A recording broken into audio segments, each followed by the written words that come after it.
Good afternoon. It's June 20th, 2024, and today, I guess you would call it a range day, but we had this move down to a measured move, and we stayed in that lower half of the range for the rest of the day. And you can see that here. So yesterday was the holiday. That's why the bar is so small. And today we had a bearish doji. So we're probably, I've been looking at this potential channel right here.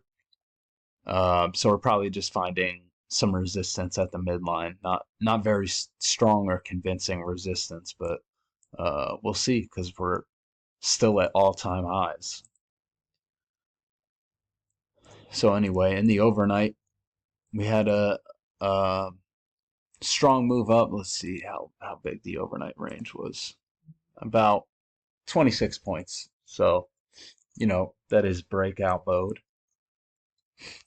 So we have this pretty big move up, two legs, then we go sideways, and then it looks like it's about 4:30 we start to sell off, and we form this channel, and right before the market opens we get this final leg down, sell climax, and sellers, I guess, were just exhausted, and we get two legs up, and you get this first leg and you get a small two-leg correction, and then you get a very strong second leg. And so then the buyers were exhausted. We go sideways a little right here at the midline of the overnight, and the sellers come in. So if you look at this as a double top, you get a first entry failed, second entry long. It's also a second entry short. Not really a great setup visually, but you could be thinking we've corrected to that 50% mark. It's 4 ticks of risk, so you might as well sell and hope for it to test the lows, and that's exactly where it goes. You probably would have taken some profits after this bull bar, or even a good idea would be this bar that opens on its high and closes on its low. It might be a good idea to take profits there. I mean, that's exactly what you can see. That's exactly what a lot of people did. So that's something to think about. Come down here to the lows. We do make a new low, and then we get this double test, and then you get a higher low. So maybe you consider that one. I mean, if you get lucky, it goes all the way back up here, which it didn't do, but you still get some movement. It's very reasonable after this strong leg up to expect another leg up, either sideways or up, because you can see this is a range. So this looks like the breakout is going to fail. And it does temporarily, but then it pulls back. And then we just get more sideways stuff. This bull move, not very convincing. You get 3 good bars, and then you get a couple of dojis. And we see some more selling, and we form this bear channel. And at this point, you'd still be thinking it's just going sideways. So I don't think you want to take this second entry short. That signal bar is not really great. And then you get confirmation of the channel right here, and you get a lower high, but you're going into a new low. I think it's risky. I mean, it looks really good.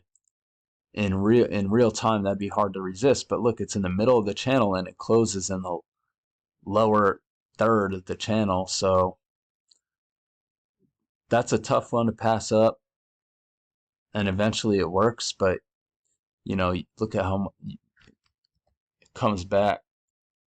Oh, does it stop you out? No, it comes back and would have given you a heart attack.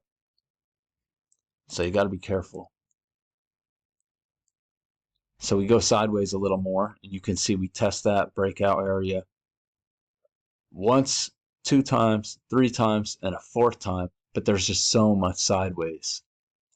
But when you break out and get this pullback, lower high, super bearish bar, I think you got to take that and hope for a measured move down, and that's exactly where it goes.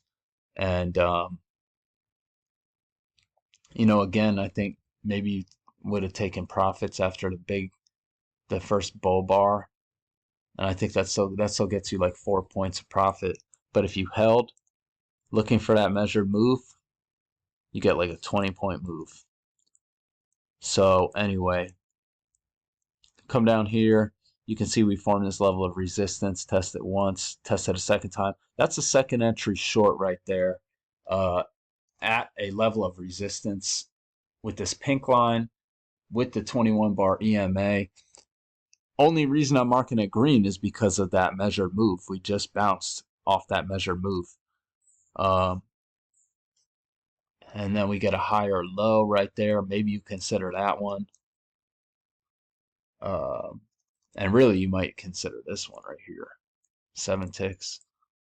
Maybe you consider that. Anyway, we get this leg up, and then you get a failed second entry long. I probably wouldn't be looking for entry there, especially with all this overlap. Better off sitting on your hands.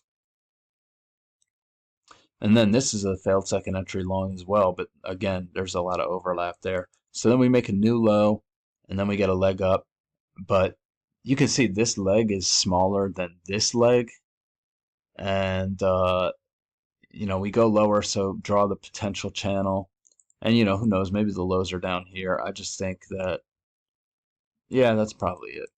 So anyway, we sell off, and then we get a second entry short here.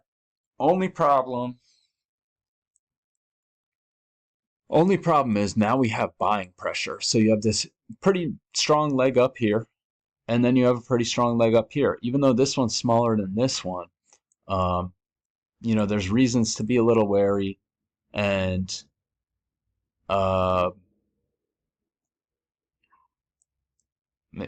just hesitate. But it is a second entry short off that trend line, and the selling's been strong. So I think it's reasonable to take this, but it's reasonable to sit on your hands too.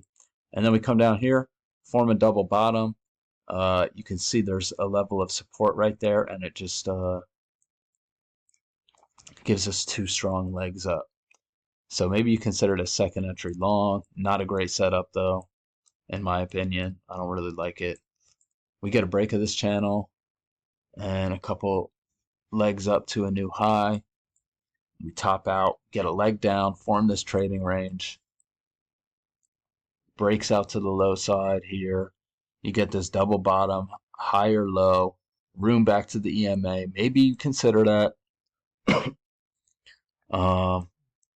And then it, boom, sells off again and bounces, and this is hard to trade. There's a lot of back and forth, a lot of movement. And then we're just in a range for the rest of the day. So that's how I saw it. There's one last look at it. Hope everyone had a great day. I'll be back tomorrow.